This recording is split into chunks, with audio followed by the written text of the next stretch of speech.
ಓಂ ಶ್ರೀ ಗುರುಭ್ಯೋ ನಮಃ ಹರಿ ಓಂ. ಓಂ ನಮಃ ಸೂರ್ಯ ಪಿತಾಮಹೋ ವ್ಯಾಸಃ ವಸಿಷ್ಠೋ ತ್ರಿಪರಾಶರಃ ಕಶ್ಯಪೋ ನಾರದೋ ಗಾರ್ಗ್ಯಃ ಮರೀಚಿರ್ಮುನಿರಂಗಿರಾಃ ಲೋಮಶ ಪೌರಶಶ್ಚೈವ ಚವನೋ ಜವನೋ ಭೃಗುಃ ಶವನಕೋಷ್ಟಾದಶಶ್ಚೇತಿ ಜ್ಯೋತಿಷ್ಶಾಸ್ತ್ರಪ್ರವರ್ತಕಾಃ. ನಮೋ ಋಷಿಭ್ಯಃ ನಮೋ ಮಹದ್ಭ್ಯಃ. ಪ್ರಿಯ ವೀಕ್ಷಕರಿಗೆಲ್ಲ ಭಗವಂತ ಅನುಕೂಲ ಅನುಗ್ರಹ ಮಾಡಲಿ. ಪ್ರಿಯ ವೀಕ್ಷಕರೇ, ವೃಷಭ ರಾಶಿ 2024ನೇ ಇಸ್ವಿ ಜನವರಿ ತಿಂಗಳಿನ ಮಾಸ ಭವಿಷ್ಯ ಗಮನಿಸೋಣ. ಹೇಗಿದೆ? ಏನಾದರೂ ಲಾಭ ಆಗುತ್ತಾ, ಶುಭ ಆಗುತ್ತಾ? ಯಾಕಂದರೆ ನಿಮಗೇನಾಗಿದೆ, ವೃಷಭ ರಾಶಿಯವರಿಗೆ ಗುರು ಬೇರೆ ವೇದಲ್ಲಿದ್ದಾನೆ ಅಲ್ವಾ. ಹಾಗಾಗಿ 12ನೇ ರಾಶಿಯಲ್ಲಿರುವಂತಹ ಒಂದು ಗುರು ಸದ್ಯಕ್ಕೆ ವೇದದಲ್ಲಿ ಗುರು ಇದ್ದಾನೆ, ಗೃಹಸ್ಥಿತಿ. ಹಾಗೆ ಇನ್ನು 6ನೇ ರಾಶಿಯಲ್ಲಿ 5ನೇ ರಾಶಿಯಲ್ಲಿ ಕೇತು, 6ರಲ್ಲಿ 7ರಲ್ಲಿ ಶುಕ್ರನೂ ಕೂಡ ಇದ್ದಾನೆ. ಇದು ಬಹಳ ಉತ್ತಮವಾದಂಥದ್ದು. 8ನೇ ರಾಶಿಯಲ್ಲಿ ರವಿ, ಕುಜ, ಬುಧರು. ರವಿಯು ಕಡೆಗೆ ಸಂಕ್ರಾಂತಿ ಅನಂತರದಲ್ಲಿ ಮುಂದೆ ಹೋಗ್ತಾನೆ. ಹಾಗೆ 9ನೇ ರಾಶಿಯಲ್ಲಿ ಯಾರೂ ಇಲ್ಲ. 10ನೇ ರಾಶಿಯಲ್ಲಿ ಶನಿ, ದಶಮದಲ್ಲಿ ಶನಿ ಬಹಳ ಮುಖ್ಯವಾಗಿದ್ದಾನೆ. 11ನೇ ರಾಶಿಯಲ್ಲಿ ರಾಹು, 12ಕ್ಕೂ ಗುರು. ಹೀಗೆಲ್ಲ ಗ್ರಹಸ್ಥಿತಿ ಇದೆ ವೃಷಭ ರಾಶಿಯವರಿಗೆ. ನೋಡೋಣ ವಿಶೇಷ ಈ ಜನವರಿ ತಿಂಗಳಲ್ಲಿ ಏನಪ್ಪ ಹಬ್ಬ ಹರಿದಿನಗಳು ನೋಡೋಣ. ಇದು ಧನುರ್ಮಾಸ ಆದ್ದರಿಂದ ದೇವರನ್ನು ಪೂಜೆ ಪುನಸ್ಕಾರ ಮಾಡುವಂಥದ್ದು, ದೇವರನ್ನು ಬೇಡಿಕೊಳ್ಳುವಂಥದ್ದು ಅದೇ ಬಹಳ ಉತ್ತಮವಾದಂಥದ್ದು, ಮುಖ್ಯವಾದಂಥದ್ದು. ಅದನ್ನು ಪ್ರಯತ್ನ ಮಾಡಿ.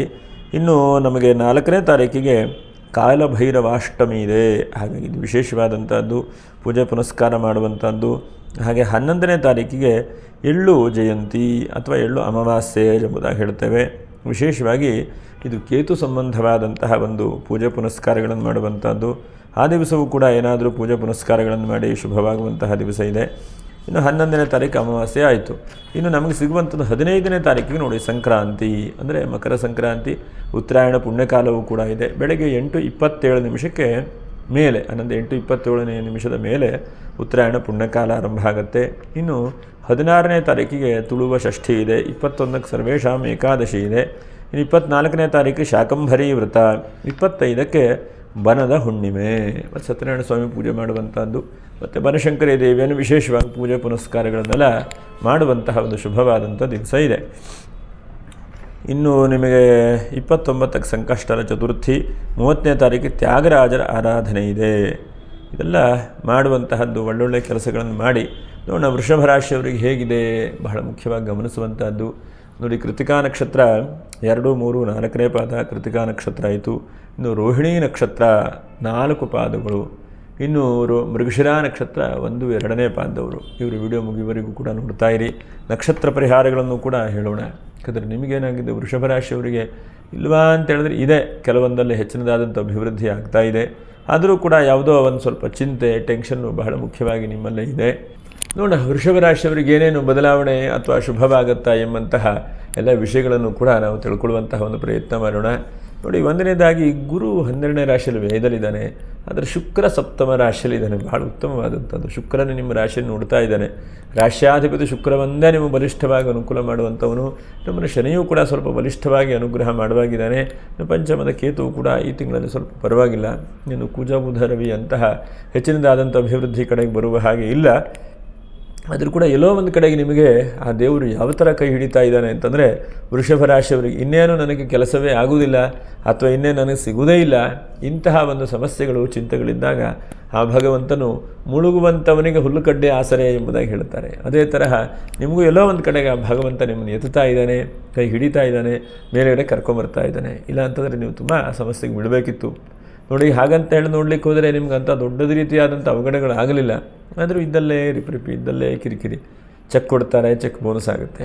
ಅಥವಾ ಯಾವುದೋ ಒಂದು ವ್ಯವಹಾರಕ್ಕೆ ಹೋಗ್ತೇವೆ, ಏನೋ ಆಗಿಬಿಡತ್ತೆ ಅಂದ್ಕೊಳ್ತೇವೆ. ಇಲ್ಲ, ನಾಳೆ ಅಮಾವಾಸ್ಯೆ ಇದೆ, ಅದಾದಮೇಲೆ ಪಾಡ್ಯ ಬರುತ್ತೆ, ಇನ್ನು 4 ದಿವಸ ಹೇಳಿ ಅಂತ ಹೇಳ್ತಾರೆ. ಆನಂತರ ಫೋನ್ ಎತ್ತುವುದಿಲ್ಲ. ಹೀಗೆ ಒಂದಲ್ಲ ಒಂದು ಜಂಜಾಟಗಳು, ಸಮಸ್ಯೆಗಳು ಇದೆ. ಹಾಗಾಗಿ ನಮ್ಮಲ್ಲಿ ಸರ್ವೇಶ್ವರಾಣಾಂ ಗುರುಹು ಎಂಬುದಾಗಿ ಹೇಳಿದರು. ಗುರುವಿನ ಬಲ ಅಥವಾ ಗುರುವಿನ ಆಶೀರ್ವಾದ ಇಲ್ಲ ಅಂತಾದರೆ ಭಾರಿ ಕಷ್ಟ ಆಗೋಗ್ತದೆ. ಹಾಗಾಗಿ ಗುರುವಿನ ಬಲ ಯಾವಾಗೂ ಕೂಡ ನಮಗೆ ಬೇಕಾಗೇ ಆಗುತ್ತೆ. ನಾವು ಹೇಳುವಂಥ ಇದು ಗೋಚಾರ ಫಲ ಹೇಳುವಂಥದ್ದು. ಹಾಗಾಗಿ ಸಂಪೂರ್ಣವಾದಂಥ ತೀರ್ಮಾನ ಇದ್ರ ಮೇಲೆ ಬೇಡ.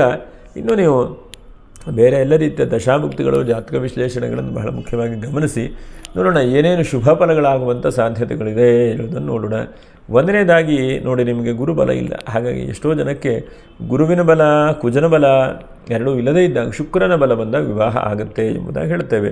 ಹಾಗಾಗಿ ಶುಕ್ರನ ಬಲ ಹೇಳುವಂಥದ್ದು ಬಹಳ ಉತ್ತಮವಾದಂಥದ್ದು ಈ ತಿಂಗಳಲ್ಲಿ. ಹಾಗಾಗಿ ಶುಕ್ರನಿಂದ ಬಹಳ ಉತ್ತಮವಾದಂಥ ಫಲಗಳನ್ನು ನಿಮಗೆ ಹೇಳಬೇಕು ನಾವು. ಒಂದನೇದಾದಂಥದ್ದು ಅವಿವಾಹಿತರು ಯಾರ್ಯಾರಿದ್ದೀರೋ ವೃಷಭ ರಾಶಿಯರು ಒದ್ದಾಟದ ಮೇಲೆ ಒದ್ದಾಟ ಮಾಡ್ತಾ ಇದ್ದೀರಿ ನೋಡಿ, ಅಂಥವರಿಗೆಲ್ಲ ವಿವಾಹ ಆಗುವಂಥ ಸಾಧ್ಯತೆಗಳು ಒಂದನೇದಾಗಿ. ಹಾಗೆ ಎರಡನೇದಾಗಿ ಅನಿರೀಕ್ಷಿತವಾದಂಥ ಧನಾಗಮನ ಆಗುವಂಥ ಸಾಧ್ಯತೆಗಳು. ಮೂರನೇದಾಗಿ ಮಾಧ್ಯಮ ಕ್ಷೇತ್ರದಲ್ಲಿ ಕಲೆ ಸಂಬಂಧವಾದಂತಹ ಕೆಲಸ ಕಾರ್ಯಗಳನ್ನು ಮಾಡ್ತಾ ಇದ್ದಂಥ ನೀರಿನ ಏನೋ ಅನುಕೂಲ ಆಗಿಬಿಡುತ್ತೆ. ಉದಾಹರಣೆಗೆ ನೀವು ಯೂಟ್ಯೂಬ್ ಮಾಡಿರ್ತೀರಿ ಅಂತ ಇಟ್ಕೊಳ್ಳಿ, ಒಂದು ವಿಡಿಯೋ ಹಾಕಿರ್ತೀರಿ 10 ಲಕ್ಷ 20 ಲಕ್ಷ ವ್ಯೂಸ್ ಆಗಿಬಿಡುತ್ತೆ. ಅಥವಾ ಯಾವುದೋ ಒಂದು ಬರವಣಿಗೆ ಮಾಡಿ ಕಥೆ ಬರೆದಿರ್ತೀವಿ, ಯಾವುದೋ ಒಂದು ಲೆವೆಲ್ಗೆ ಹೋಗಿಬಿಡುತ್ತೆ, ರೀಚು ಆ ಥರ ಆಗಿಬಿಡುತ್ತೆ. ಹಾಗಾಗಿ ಹೆಚ್ಚಿನದಾದಂತಹ ಅವಕಾಶಗಳನ್ನು ಕೂಡ ಭಗವಂತ ನೀಡ್ತಾನೆ ಶುಕ್ರ. ಹಾಗೆ ಶುಕ್ರನಿಂದ ಬಟ್ಟೆ ವ್ಯಾಪಾರಿ ವ್ಯವಹಾರಿಗಳಿಗೆಲ್ಲ ಹೆಚ್ಚಿನದಾದಂಥ ಲಾಭಾಂಶಗಳಾಗುವಂಥದ್ದು, ಬೆಳ್ಳಿ ಬಂಗಾರ ವ್ಯಾಪಾರ ವ್ಯವಹಾರಗಳಿಗೂ ಕೂಡ ಹೆಚ್ಚಿನದಾದಂಥ ಆದಾಯಗಳು ಬರುವಂಥ ಚಾನ್ಸಸ್ ಆಗುತ್ತೆ. ಮತ್ತು ನೀವು ಬಹಳ ಮುಖ್ಯವಾಗಿ ಏನೇ ಇಲ್ಲ ಏನೇ ಆಗೋದಿಲ್ಲ ಅಂತ ಆದರೂ ಕೂಡ ಶುಕ್ರ ಏನು ಮಾಡ್ತಾನೆ ಅಂತಂದರೆ ಕೊಟ್ಟಂತಹ ಋಣಗಳನ್ನು ವಾಪಸ್ ತೆಗೆದುಕೊಂಬರುವಾಗ ಮಾಡ್ತಾನೆ ನೋಡಿ. ಶುಕ್ರನನ್ನು ನಮ್ಮ ಶಾಸ್ತ್ರದಲ್ಲಿ ದೈತ್ಯ ಗುರು ಎಂಬುದಾಗಿ ಹೇಳ್ತೇವೆ. ಶುಕ್ರಾಚಾರ್ಯ ಅವನು. ಹಾಗಾಗಿ ಒಂದು ಕಣ್ಣು ಸ್ವಲ್ಪ ವಾರ ಇದೆ. ಹಾಗಿದ್ದಾಗೂ ಕೂಡ ಅದರಲ್ಲೂ ಸಣ್ಣಕ್ಕಾಗಿರುವಂಥ ವ್ಯಕ್ತಿಗಳಿಗೆ, ಬಟ್ಟೆ ವ್ಯಾಪಾರ ವ್ಯವಹಾರ ಮಾಡುವಂಥವರಿಗೆ, ಬಿಸ್ನೆಸ್ ಮ್ಯಾನ್ ಯಾರ್ಯಾರಿರೋ ಅಂಥವರಿಗೆಲ್ಲ ಈ ತಿಂಗಳಲ್ಲಿ ಬಹಳ ಲಾಭಾಂಶಗಳು ಸಿಗುವಂಥ ಚಾನ್ಸಸ್ ಇದೆ. ಮತ್ತು ಯಾವುದೋ ಒಂದು ಹಣಕಾಸಿಗೆ ನೀವು ಹಿಂದೆ ನೋಡ್ತಾ ಇದ್ದೀರಿ, ಬರುತ್ತೆ ಅಂದ್ಕೊಳ್ತಾ ಇದ್ದೀರಿ, ಹಣಕಾಸು ಕೂಡ ಬರುವಂಥ ಸಾಧ್ಯತೆಗಳಿದೆ ನಿಮಗೆ. ಯಾಕಂದರೆ ಎಷ್ಟೋ ಸಲ ನಾವು ನೋಡಿದ ತಕ್ಷಣ ಹಣ ಬರುವುದಿಲ್ಲ, ಏನೋ ಆಗುತ್ತೆ ಅಂದ್ಕೊಳ್ತೇವೆ, ಕೆಲಸ ಆಗೋದಿಲ್ಲ. ಆದರೆ ಈ ತಿಂಗಳಲ್ಲಿ ಆಗುವಂಥ ಸಾಧ್ಯತೆಗಳಿದೆ ನೋಡಿ. ಗುರುವಿನ ಬಲ ಇಲ್ಲದೇ ಇದ್ದರೂ ಕೂಡ ಶುಕ್ರನ ಬಲ ಇದೆ ನಿಮಗೆ. ನಮ್ಮಲ್ಲಿ ಆ ದೈತ್ಯ ಗುರು ಶುಕ್ರನ ಬಲ ಬಂದಿದ್ದರೆ ಆ ಶುಕ್ರ ಎಲ್ಲ ರೀತಿಯಾಗೂ ಮಾಡಿಬಿಡ್ತಾನೆ. ಯಾಕಂದರೆ ಎಷ್ಟೋ ಸಲ ಕೆಲವೊಂದನ್ನು ಧೈರ್ಯದಿಂದ ಎದುರಿಸ್ಕೊಂಡು ಹೋಗಬೇಕು. ಆ ಧೈರ್ಯದಿಂದ ಎದುರಿಸ್ಕೊಂಡು ಹೋಗುವಂತಹ ಒಂದು ಶಕ್ತಿಯನ್ನು ಶುಕ್ರನೇ ಕೊಡ್ತಾನೆ. ಮತ್ತು ಶುಕ್ರನನ್ನು ವಿಶೇಷವಾಗಿ ಕಾವ್ಯಂ ಕೋಮಲ ವಾಗ್ಮಿಲಾಸ ಮಧುಲಂ ಅಂತ ಎಂಬುದಾಗಿ ಹೇಳ್ತೇವೆ. ಅವನು ಕಾವ್ಯದ ಕಾರಕ ಮತ್ತು ಜಗತ್ತಿನಲ್ಲಿ ಮಂಗಳ ಮಾಡುವಂಥ ಒಂದು ಗ್ರಹ.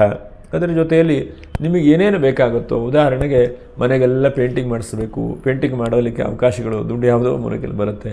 ಹಾಗೆ ಮನೆಗೆ ಯಾವುದೋ ಒಂದು ವಸ್ತು ತೆಗೆದುಕೊಂಬರಬೇಕು, ಅದು ಕೂಡ ಬರುತ್ತೆ ನೋಡಿ. ವಸ್ತ್ರಗಳು ಅದು ಕೂಡ ಶುಕ್ರನೇ ಕೊಡ್ತಾನೆ. ಹಾಗೆ ಮನೆಯಲ್ಲಿ ಯಾವುದೋ ಹಣಕಾಸು ಇಲ್ಲಪ್ಪ, ಒಂದು ಸತ್ಯನಾರಾಯಣ ಸ್ವಾಮಿ ಪೂಜೆಯನ್ನು ಅಥವಾ ಏನೋ ಒಂದು ಒಳ್ಳೆಯ ಕೆಲಸ ಮಾಡಬೇಕು ಅಂದ್ಕೊಂಡಿದ್ದೇನೆ, 4 ಜನಕ್ಕೆ ಅನ್ನದಾನ ಮಾಡಬೇಕು ಅಂದ್ಕೊಂಡಿದ್ದೇನೆ, ನಿಮ್ಮ ಮನಸ್ಸಿನಲ್ಲಿರುತ್ತೆ ಅಲ್ವಾ. ಅಂತಹದ್ದನ್ನೆಲ್ಲ ಈ ಶುಕ್ರ ಕೊಡ್ತಾನೆ. ಶುಕ್ರ ಯಾವಾಗೂ ಕೂಡ ಒಳ್ಳೆಯದನ್ನು ಕೊಡುವಂತಹ ಗ್ರಹ ಶುಕ್ರನು. ಅಂದರೆ ಅಮಂಗಲಗಳು ಏನಿದೆಯೋ ಅದನ್ನೆಲ್ಲ ತೆಗೆದುಹಾಕುವಂಥ ಗ್ರಹ ಶುಕ್ರ. ಹಾಗಾಗಿ ಶುಕ್ರನ ದಶೆ ಬಂದರೆ, ಶುಕ್ರನ ಅನುಗ್ರಹ ಬಂದರೆ ಆಟೋಮೆಟಿಕ್ಕಾಗಿ ಒಳ್ಳೆಯದಾಗತ್ತೆ ಅಂತ ನಂಬ್ಕೊಂಡಿರ್ತೇವೆ ನಾವು. ಅರ್ಥ ಏನು, ನಮಗೆಲ್ಲ ಒಳ್ಳೆಯದಾಗೋದು ಅಂತಂದರೆ ಯಾವುದು ದುಡ್ಡು ಬರುತ್ತೆ ಅದರಿಂದ ಒಳ್ಳೆಯದು ಹೇಳೋದು ಅಷ್ಟೇ ಹೇಳ್ತೇವೆ. ಆದರೆ ಶುಕ್ರನ ದೃಷ್ಟಿ ಅಥವಾ ಶುಕ್ರನ ಅನುಗ್ರಹ ಹೇಳುವಂಥದ್ದು ನಮ್ಮನ್ನು ಬೆಳಗುವಂಥದ್ದಾಗತ್ತೆ. ಉದಾಹರಣೆ ಪ್ರವಚನಕಾರರಿದ್ದರೆ ನಿಮ್ಗೆ ಹೆಚ್ಚಿನದಾದಂಥ ಅವಕಾಶಗಳು ಸಿಗುತ್ತೆ, ನಿಮಗೆ ಸನ್ಮಾನಗಳಾಗುತ್ತೆ, ಖುಷಿ ಸಿಗುವ ಹಾಗೆ ಮಾಡುತ್ತೆ. ಶುಕ್ರನ ಯಾವಾಗೂ ಕೂಡ ತುಂಬ ಸ್ವಚ್ಛವಾಗಿರುವಂತಹ ಒಂದು ಗ್ರಹ, ಮತ್ತು ಖುಷಿ ಕೊಡುವಂತಹ ಒಂದು ಗ್ರಹ, ಮತ್ತು ಎಲ್ಲಾದರೂ ಕೂಡ ನೀವು ನೆಮ್ಮದಿ ಸಿಗಬೇಕು ಅಂತಂದರೆ ಅದನ್ನು ಕೊಡುವಂತಹ ಒಂದು ಗ್ರಹ. ಮತ್ತು ದಾಂಪತ್ಯ ಜೀವನ ಯಾರದು ಕಟ್ಟಾಗಿರುತ್ತೋ, ಯಾರು ದೂರ ಆಗಿರುತ್ತೋ ಅಂತಹ ದಾಂಪತ್ಯ ಜೀವನಗಳು ಕೂಡ ಹೆಚ್ಚಿನದಾದಂಥ ಅವಕಾಶಗಳನ್ನು ಕೊಡ್ತಾನೆ ಶುಕ್ರ ನೋಡಿ. ಎಷ್ಟೋ ಜನಕ್ಕೆ ಮದುವೆ ಆಗಿರುತ್ತೆ, 6 ತಿಂಗಳ 3 ತಿಂಗಳ ಸುಮ್ಮನೆ ಕಿರಿಕಿರಿ ಆಗುತ್ತೆ, ಸುಮ್ಮನೆ ಆ ಕಡೆ ಡೈವರ್ಸ್ ಆಗಿ ಹೋಗೋದು ಇಲ್ಲ, ಸರಿಯಾದಂಥ ಜೀವನವೂ ಆಗೋದಿಲ್ಲ. ಇಂಥವರಿಗೆಲ್ಲ ಸೇರಿಸುವಂತಹ ಪ್ರಯತ್ನಗಳು ಶುಕ್ರ ಮಾಡ್ತಾನೆ. ಇದು ಬಹಳ ಮುಖ್ಯವಾದಂಥದ್ದು. ಅವಿವಾಹಿತರ ವಿವಾಹ ಆಗೋದು ಜೊತೆಗೆ ಒಡೆದು ಹೋದಂಥದ್ದನ್ನು ಸೇರಿಸುವಂಥ ಪ್ರಯತ್ನ ಮಾಡ್ತಾನೆ. ಅದರ ಜೊತೆಯಲ್ಲಿ ಪೂರ್ವ ಪುಣ್ಯ ಸ್ಥಾನದ ಕೇತು ನಿಮಗೆ ನೋಡಿ, ತಂದೆ ತಾಯಿ ಹಿರಿಯರಿಂದ ಆಕಸ್ಮಿಕವಾಗಿ ಅನುಕೂಲತೆಗಳಾಗತ್ತೆ. ಎಷ್ಟೋ ಸಲ ಹಿರಿಯರು ಹೇಳುವುದಿಲ್ಲ, ದೊಡ್ಡವರು ತಿಳಿದವರು ಆ ಸಮಯಕ್ಕೆ ಏನು ಮಾಡಬೇಕು ಅದನ್ನು ನೋಡಿ ಮಾಡ್ತಾರೆ ಅಲ್ವಾ. ಎಷ್ಟೋ ಸಲ ನೋಡಿ, ಉದಾಹರಣೆಗೆ ಯಾರೋ ಒಬ್ಬ ರಿಲೇಷನ್ ಮದುವೆ ಆಗಬೇಕು ಅಂತೇಳಿ ಕಷ್ಟದಲ್ಲಿದ್ದಾರೆ ಅಂತಂದರೆ ಆ ಸಮಯಕ್ಕೆ ಏನು ಬೇಕು ಅದನ್ನು ಮಾಡ್ತಾರೆ. ಮುಂಚಿತವಾಗಿ ನಾನು ದುಡ್ಡು ಕೊಡ್ತೇನೆ, ನಾನು ಹೆಲ್ಪ್ ಮಾಡ್ತೇನೆ ಅಂತ ಹೇಳ್ಕೊಳ್ಳೋದಿಲ್ಲ. ನಿಜವಾದಂತಹ ಸಹಾಯ ಮಾಡುವಂಥ ವ್ಯಕ್ತಿಗಳು ಬಲಗೈಲಿ ಕೊಟ್ಟಿರುವಂಥದ್ದು ಎಡಗೈ ಗೊತ್ತಾಗೋದಿಲ್ಲ, ಆ ತರಹ ಸಹಾಯ ಮಾಡ್ತಾರೆ. ಹಾಗಾಗಿ ಅಂತಹ ಅವಕಾಶಗಳು ಕೂಡ ಆಗುತ್ತೆ.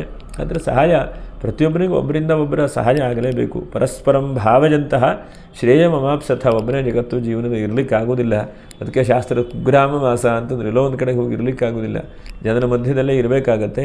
ಹಾಗೆ ನನಸು ಆಗುವಂಥ ಸಾಧ್ಯತೆಗಳು ಎಷ್ಟೋ ತಿಂಗಳಲ್ಲಿ ನೋಡ್ತೇವೆ ನಾವು, ಬರೀ ಕನಸು ಕಾಣೋದು ಒಂದೇ ಆಗ್ತದೆ ಅಲ್ವಾ.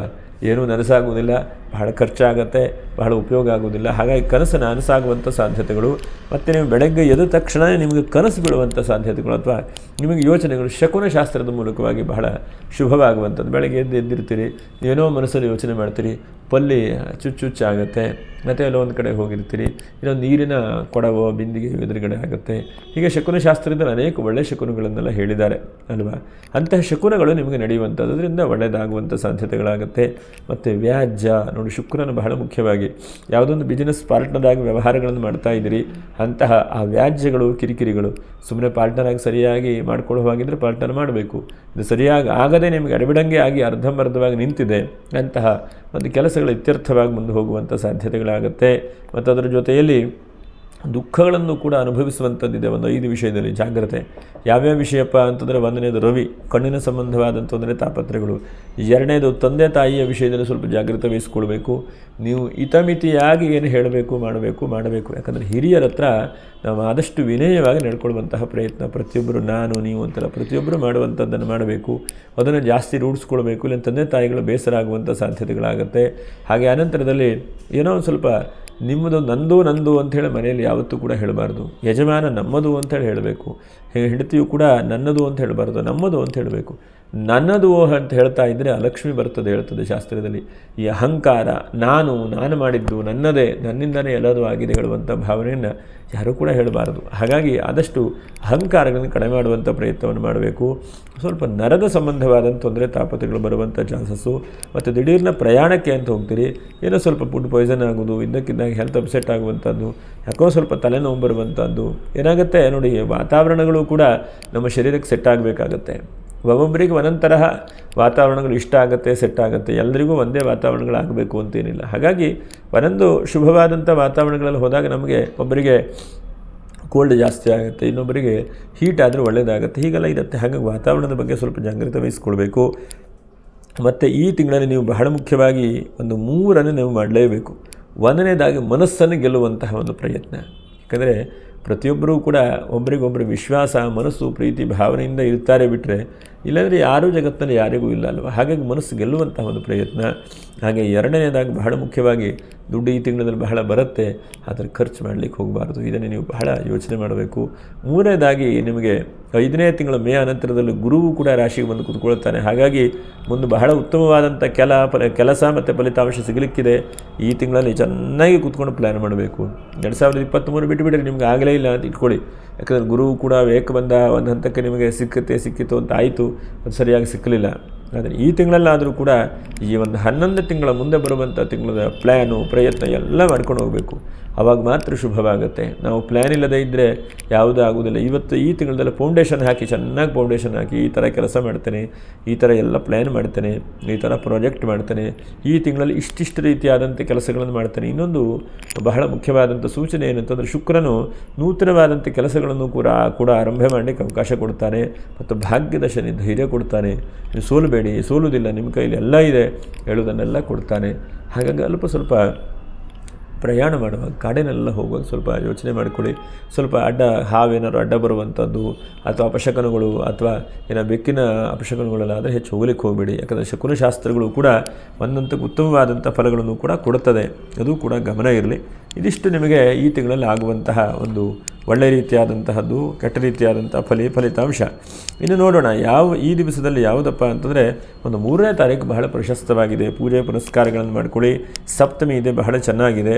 ಮತ್ತು ಯಾರಿಗೆ ಬಹಳ ತೊಂದರೆಗಳು, ಅಪಘಾತಗಳು, ಸಮಸ್ಯೆಗಳಾಗ್ತಾ ಇದೆಯೋ, ಯಾಕಂದರೆ ಮನಸ್ಸಿನ ಕಿರಿಕಿರಿ ಇರಬಹುದು ಅಥವಾ ವಾಹನದ ಕಿರಿಕಿರಿ ಇರಬಹುದು, ಅಂಥವ್ರು 11ನೇ ತಾರೀಕಿಗೆ ನೋಡಿ ಕೇತು ಜಯಂತಿ ಇದೆ. ವಿಶೇಷವಾಗಿ ಕೇತುಗೆ ಹೇಳುವಂಥದ್ದು ನಮ್ಮಲ್ಲಿ ಹುರುಳಿಕಾಳು ಅಂತ ಹೇಳ್ತೇವೆ.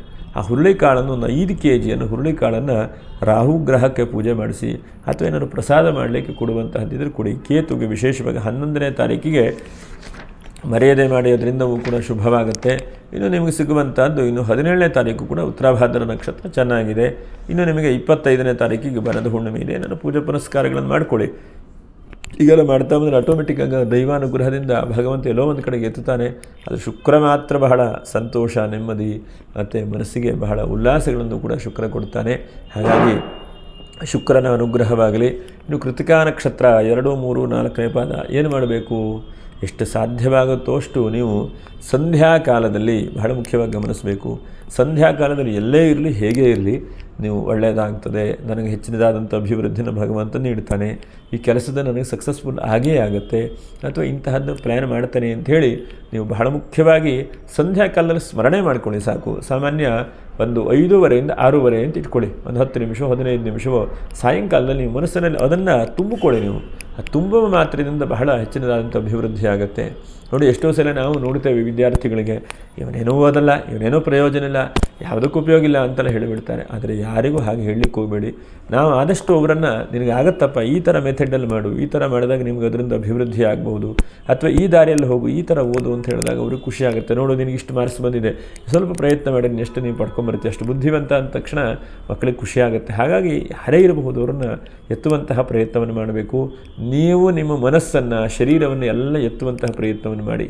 ಎಷ್ಟೋ ಸಲ ನಾವೇ ಅಂದ್ಕೊಳ್ಳೋದು ನಮ್ಮ ಹಣೆ ಬಾರವೇ ಸರಿ ಇಲ್ಲ, ಯಾವುದೂ ಸರಿ ಆಗೋದಿಲ್ಲ ಅಂದ್ಕೊಂಡ್ಬಿಡ್ತೇವೆ. ಖಂಡಿತ ಯಾವತ್ತೂ ಹಾಗೆ ಅಂದ್ಕೊಳ್ಬಾರ್ದು. ಇವತ್ತಿಲ್ಲ ನಾಳೆಗೆ ಹಾಗೇ ಆಗುತ್ತೆ ಹೇಳುವಂಥದ್ದು. ಕೃತಿಕಾ ನಕ್ಷತ್ರ 2, 3, 4ನೇ ಪಾದದವರು ಅಂದ್ಕೊಳ್ಳಿ ಸಾಕು. ಶ್ರೀ ಅಶ್ವಿಭ್ಯಾಂ ನಮಃ ಅಂತೇಳಿ ಅಶ್ವಿನಿ ದೇವತೆಗಳನ್ನು ಪ್ರಾರ್ಥನೆ ಮಾಡಿ. ಹಿಂದೆ ಒಂದು ವಿಡಿಯೋ ಹಾಕಿದ್ದೇನೆ ಅಶ್ವಿನಿ ದೇವತೆಗಳ ಬಗ್ಗೆ, ಅದನ್ನು ಕೂಡ ಗಮನಿಸಿ. ಕೃತಿಕಾ ನಕ್ಷತ್ರ, ರೋಹಿಣಿ ನಕ್ಷತ್ರ, ನೀವು ಎಷ್ಟು ಸಾಧ್ಯ ಆಗುತ್ತೋ ಅಷ್ಟು ಯದಾ ಯದಾ ಹಿ ಧರ್ಮಸ್ಯ ಗ್ಲಾನಿರ್ಭವತಿ ಭಾರತ ಅಭ್ಯುತ್ಥಾನಂ ಅಧರ್ಮಸ್ಯ ತದಾತ್ಮಾನಂ ಸೃಜಾಮ್ಯಹಂ. ಈ ಭಗವದ್ಗೀತೆಯ ಶ್ಲೋಕ, ಇದನ್ನು ಪಠನೆ ಮಾಡಿ. ಭಗವಂತನ ಅನುಗ್ರಹ ಮಾಡ್ತಾನೆ. ಅಧರ್ಮವು ಜಾಸ್ತಿ ಆದಾಗ ಧರ್ಮದ ರಕ್ಷಣೆಗೆ ಭಗವಂತ ಬರ್ತಾನೆ ಹೇಳುವಂಥದ್ದು ಭಗವದ್ಗೀತೆಯ ಶ್ಲೋಕ. ಇದನ್ನು ಹೇಳ್ಕೊಳ್ಳಿ, ಒಂದು 21 ದಿವಸ ಹೇಳ್ಕೊಳ್ಳಿ, ನಿಮ್ಮ ಕಷ್ಟಗಳನ್ನೆಲ್ಲ ಪರಿಹಾರ ಆಗುತ್ತೆ. ಭಗವದ್ಗೀತೆಯ ಪ್ರತಿಯೊಂದು ಶ್ಲೋಕಗಳು ಕೂಡ ಮಂತ್ರ ಇದ್ದ ಹಾಗೆ, ಪಂಚಮದ ವೇದ ಇದು. ಹಾಗಾಗಿ ಪಂಚಮ ವೇದದ ವಿಶೇಷವಾದಂಥ ಒಂದು ಶಕ್ತಿ ಭಗವದ್ಗೀತೆಯಲ್ಲಿದೆ. ಪ್ರತಿಯೊಂದು ನಮಗೆ ಕಾಣಿಸುತ್ತೆ ಶ್ಲೋಕ ಅಂಥೇಳಿ, ಅದರ ಗೂಢಾರ್ಥಗಳನ್ನು ನೋಡಲಿಕ್ಕೆ ಹೋದರೆ ಬಹಳ ಉತ್ತಮವಾಗಿದೆ. ಹಾಗಾಗಿ ಅದನ್ನೇ ಪಠನೆ ಮಾಡಿ. ಇನ್ನು ಮೃಗಶಿರಾ ನಕ್ಷತ್ರ 1, 2ನೇ ಪಾದದವರು ನಿಮಗೆ ಎಷ್ಟು ಸಾಧ್ಯ ಆಗುತ್ತೋ ಅಷ್ಟು ಈ ಬೆಲ್ಲವನ್ನು ಈ ತಿಂಗಳಲ್ಲಿ ದಾನ ಮಾಡುವಂಥದ್ದು ಪ್ರಯತ್ನ ಮಾಡಿ. ಬೆಲ್ಲದ ದೀಪ ಹಚ್ಚುವಂಥದ್ದು, ಬೆಲ್ಲದ ದಾನ, ಗುಡದಾನ ವಿಶೇಷವಾದಂಥದ್ದು. ಸಿಹಿಯನ್ನು ದಾನ ಮಾಡಿ, ಸಿಹಿಯನ್ನು ಹಂಚಿ, ಅದರಿಂದ ನಿಮಗೂ ಕೂಡ ಬಹಳ ಒಳ್ಳೆಯದಾಗುತ್ತೆ. ಸಾಧ್ಯ ಆದ ಮಟ್ಟಿಗೆ ನೀವು ಅದು ಹಂಚುವಂಥ ಪ್ರಯತ್ನವನ್ನು ಮಾಡಿ. ಕೆಲವೊಂದು ಕಡೆಗೆ ದೇವಸ್ಥಾನಕ್ಕೆ ಹೋಗ್ತೀರಿ, ಒಂದು 5 kg ಬೆಲ್ಲ ತೆಗೆದುಕೊಂಡು ಹೋಗಿ ಅಡುಗೆಗೆ ಉಪಯೋಗಿಸ್ತಾರೆ, ಅದನ್ನು ಕೊಡಿ. ಯಾಕಂದರೆ ಏನಾಗುತ್ತೆ, ನಾವು ಆ ಬೆಲ್ಲದಾನದಿಂದನೂ ಕೂಡ ಅನೇಕ ರೀತಿಯಾದಂಥ ಶಕ್ತಿಗಳಿದೆ. ಮತ್ತು ನಮ್ಮ ಜನ್ಮಾಂತರವಾದಂಥ ದೋಷಗಳು, ಪಾಪಕರ್ಮಗಳೆಲ್ಲ ಹೋಗುತ್ತೆ. ಹಾಗಾಗಿ ಅದನ್ನೆಲ್ಲ ಮಾಡೋಣ. ವೃಷಭರಾಶಿ ಶುಕ್ರನ ಬಲ ಅನ್ಕ ನಿಮಗೆ ಇದೆ, ಚಿಂತೆ ಮಾಡಬೇಡಿ. ಧೈರ್ಯದಿಂದ ಹೋರಾಡುವಂಥ ಪ್ರಯತ್ನವನ್ನು ಮಾಡಿ. ಪ್ಲ್ಯಾನ್ ಮಾಡಲಿಕ್ಕೆ ಮರಿಬೇಡಿ. ಮುಂದಿನ ವಿಡಿಯೋದಲ್ಲಿ ಭೇಟಿ ಮಾಡೋಣ. ನಮಸ್ಕಾರ. ಲೋಕ ಸಮಸ್ತ ಸುಖಿನೋ ಭವಂತು. ನಮಸ್ಕಾರ.